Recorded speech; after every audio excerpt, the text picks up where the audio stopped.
Dozens of bushfires are burning across New South Wales, and there's a handful of fires burning across other states. Now, we've got a forecast this weekend of widespread rain across southeast Australia.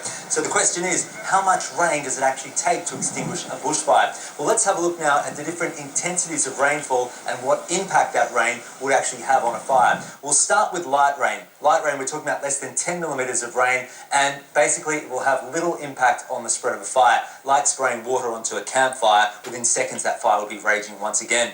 Going to moderate rain, 10 to 20 millimetres of rain, well, that would just briefly slow the progress of the fire. It certainly won't extinguish a bushfire, and when you see light to moderate rain, it can actually prevent backburning, so that could hinder the firefighting effort. Now, backburning is when firefighters deliberately light a fire in the path of the main fire to destroy the vegetation.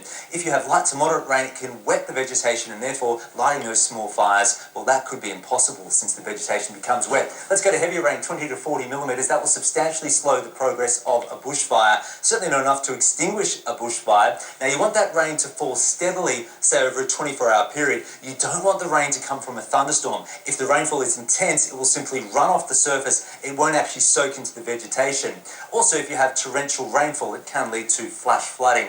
It will not extinguish the bushfire, and that's because the fire will continue to burn inside, for example, large trees, or there could be a dry layer of vegetation below the wet layer at the top of the ground that has been wet. So how much rain to actually extinguish a bushfire? We're talking about more than 50 millimetres of rain falling steadily over a few days. Currently in 2019, and looking at the seasonal outlook, that sort of rainfall across Australia has been extremely rare.